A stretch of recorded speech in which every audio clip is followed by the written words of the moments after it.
Alright, so this video is going to be about how to make like a horror story, creepypasta, or just about anything in general that's related on that subject matter, to how to make a story really dark and sinister, or rather, scare somebody. So, what are the key factors to writing a horror story or a video game or anything along that genre?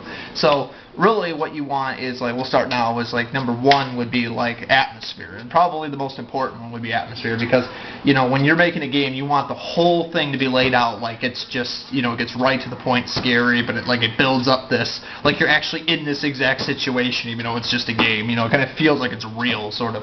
Maybe not graphics wise, but I mean you could sort of relate to this situation if you're in it. Fatal Frame is a good example of that. If you've never played it, essentially what ends up happening is the game designers, Tecmo, the same company that made the Dynasty Warriors, or no wait, that was Koei, sorry, that made the Dynasty Warrior series, but nowadays it's it's Koei Tecmo, because they merged. But Tecmo was the same company that made Ninja Gaiden, and essentially what they did was, when they made Fatal Frame, what they did was they took something that, it was a real place in Asia, somewhere in Japan, and what ends up happening is they built a story around it. So while the game itself was sort of fake, the place was actually based on some realism, and you'd be surprised because there's a lot of places in Asia that are like that, and other places too across the world. But but essentially it was a concept that worked. They took something that you could sort of relate to it if you actually found this place, and it just seemed really, really weird because there's all these things going on there that you can't explain, and that could scare you because there's something not right there, but you can't really make sense of it at the same time. So it kind of makes you feel a little nervous inside, rather. So we'll go with number two now, which is the music, rather. Okay, so when you're making a game, running around stuff and just interacting with it, like dark rooms and you're looking around, something's not going to go well. So if you got that amount of atmosphere, correct. But at the same time, though, if you're going to make something music will also make you feel nerving, depending on how. I'll give you an example. Take Resident Evil, for example. When you're running around the mansion, Resident Evil 1, for example, it seems like everything can just go wrong. But at the same time, though, there was even the music, like the save rooms, or the music from Resident Evil 4. The save rooms, for example, would always kind of make you feel. It would make you really feel calmer, and music is another really important aspect of a game because it really sets the tone for it. And again, anybody who listens to music knows that for a fact. But yeah, Resident Evil always made it you feel like you're in this exact situation because the people who composed the music for Resident Evil, they always sort of had that feel for it, And number three would be graphics. Now, maybe the games don't have to be the prettiest, but I mean something that's that looks really grim and really everything's all dusty and it just looks really good for a horror game or a Halloween attraction style sort of atmosphere. It just seems that would work. That would work because it makes it look more it does make it look horror. You're trying to figure out what's going on, and again, it really makes it set itself up for the what you're trying to introduce to people. Another one would be story. Story is probably another really important one because without a good story, this is where you can really screw with people's minds, and I mean this is where you want to use this one to your advantage too. Because I'll give you an example. If you ever read some creepypastas the strangest security tape I've ever seen, or huge shout out to Tats. If you've ever seen Tats' top 10s or top non-gaming creepypastas, I think it was 60 if I remember correctly. Really good people. I love those people's channel. There's multiple people that work on it, but it's really cool how they got together and made that.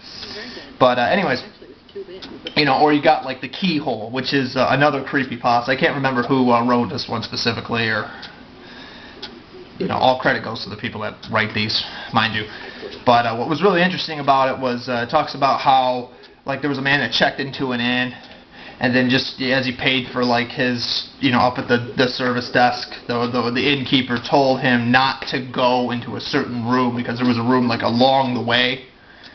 to his room, and it was off limits, next to the one. Now, they say that, if I remember how the story goes, it talked about how, you know, he looked into the keyhole, not on the first night, but the second night he did, and he couldn't see anything in there except for like something white. And then the third night he goes, you know, just before he's about to leave, he goes back to check the next morning, and there's nothing but red. And just before he was about to leave, from what I understand at least, the innkeeper told him that somebody was murdered within that that complex, that hotel, and the ghost was all white, but except for her eyes, which were bloodshot red. So she was like looking, like trying to see if somebody would probably help her. But it just kind of, you know, it's like a climax point rather. You hear about this and you're like, that works. You know, that's a good story to really tell somebody. There's another one that would be really cool. And then like the strangest security tape I've ever seen would be another good example. The guy who wrote it, I think his name was Power Hawk Smash or something like that. So whoever that guy was, that guy really had a good one. It would talk about how there was a guy who worked at a gas station, and this one's really good. This one would really screw with your mind as far as story and atmosphere and climax. The guy who wrote this really had a good one. What ended up happening was, you know, it talk about how he worked in rural Pennsylvania, which is a city. Never been to Pennsylvania, but I hear it's got some pretty cool things.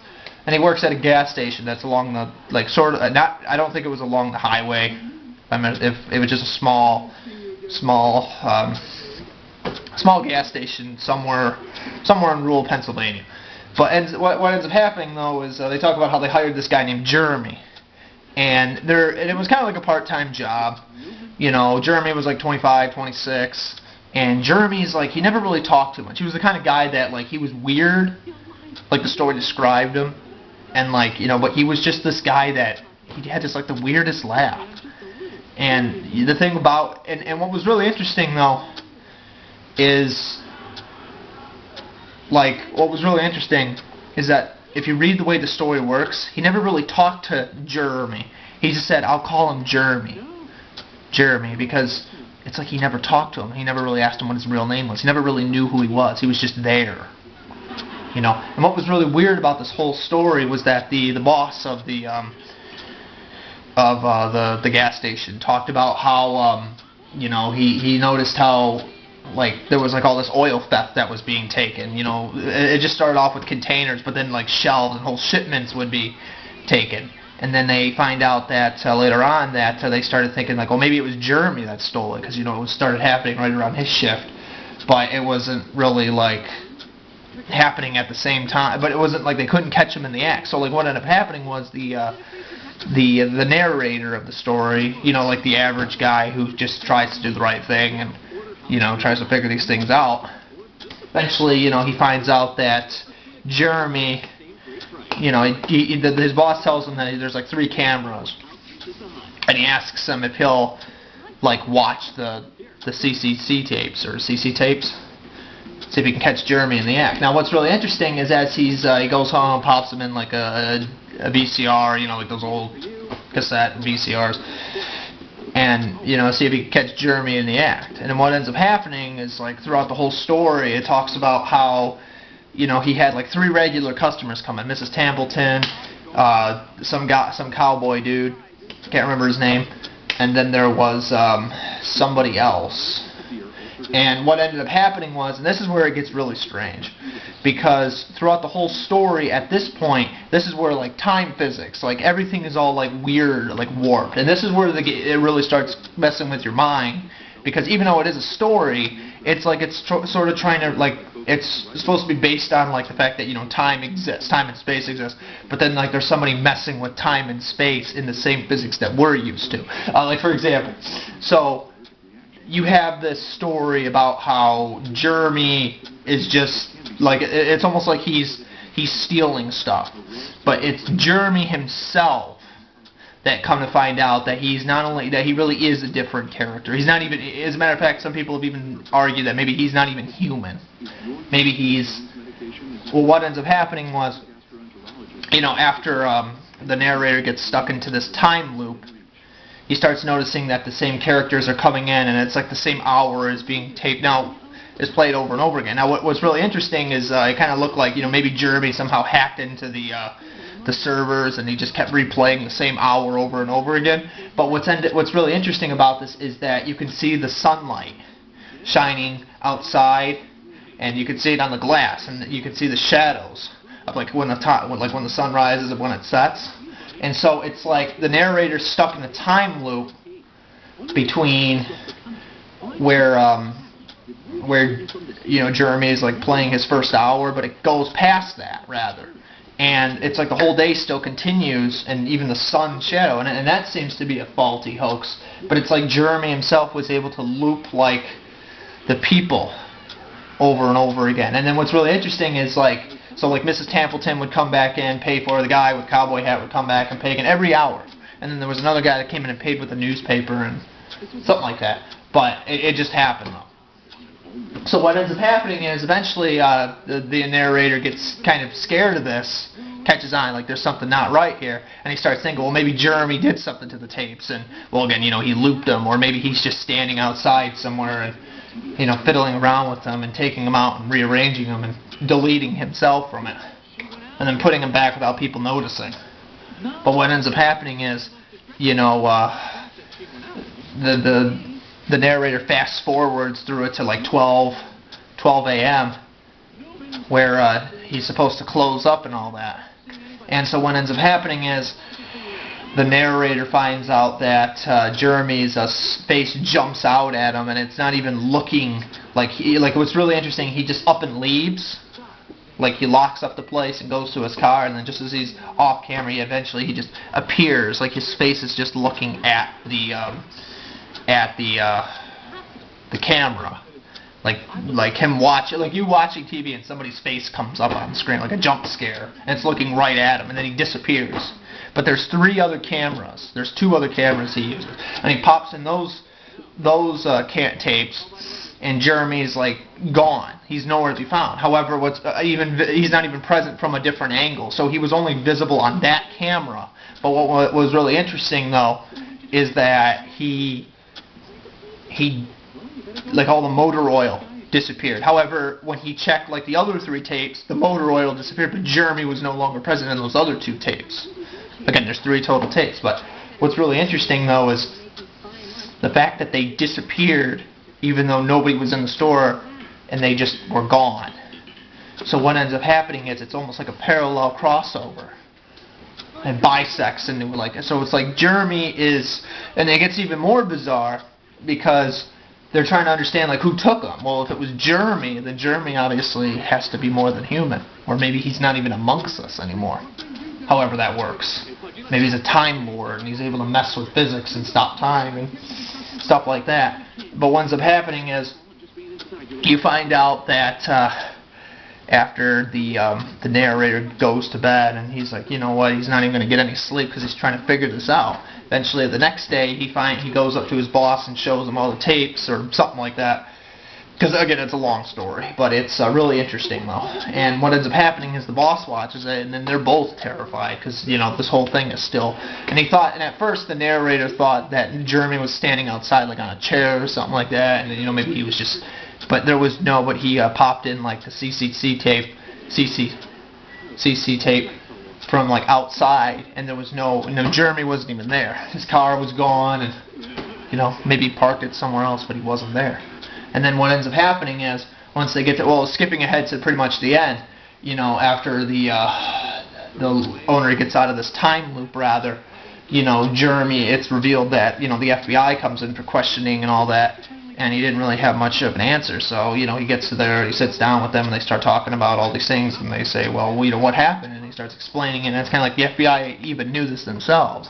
So what ends up happening is, they talk about how, like many years ago, there was they took the address that Jeremy submitted on his resume, and what ended up happening was that maybe Jeremy himself was actually from another dimension, because what ends up happening is but from the same area, but from a different dimension. Because what ends up happening is, in the dimension that it's taking place right now, a different time period, they say that there was a car lot, like after the FBI went there to investigate, and they say, well, many years ago, it was like back in the 80s somewhere, I think it was 1984 or something like that, or 86.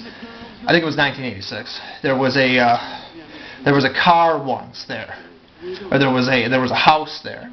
Family of 4. One of them was Jeremy's, siblings and all that, and what ends up happening is Jeremy was just this crazy kid, and he was insane rather. And what ended up happening is he burned the whole house down. It was ruled an arsenic fire, and killed the whole family in their sleep. And what ended up happening was Jeremy was no longer found, wasn't even there, and then ended up like repeating, like he screwed up the time frame. And what ends up happening is after the narrator goes on the internet to type the story or retell it rather, it's like he immediately forgets that he's going to work the next day and he's going to be meeting Jeremy. So like what's weird is like he's sitting here talking to you, like while this is how it concludes itself.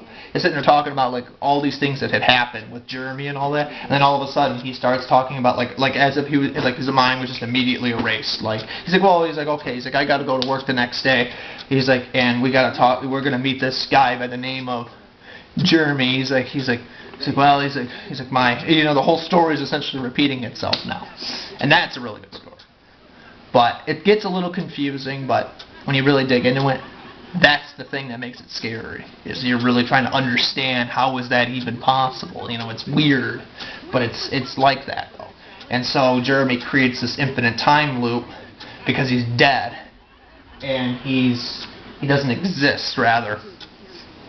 And he does this, like he creates all these paradoxes, meaning like all these illusions and fantasies, and it just looks weird when you really look at it and you try to understand it for what it is. And it's a weird story, but it worked though, and then like the narrator lost all his memory based on like what he was being told and seeing, and then it's like it just loops all over again. It's crazy, but it works though. And that's how you do horror. You got to screw with people's minds. Plot twists. That's another one. That'll be part 5 here. Would be plot twists. You want a story that really messes with people. Something that people don't see coming. Again, like the Keyhole, like the strangest security tape I've ever seen. Because if you get people to come back and keep people guessing, that's what keeps the story alive. And number 6 would be again keeping the story alive, because if you keep a story alive long enough, people will care more about it, and maybe it will spark more popularity with it, because that's how you keep that's how you keep many people guessing and many people reading. Popularity. Again, number 6 in this case, or number 7 now. Popularity, because the more you keep this going, people will keep watching it, will keep making it good.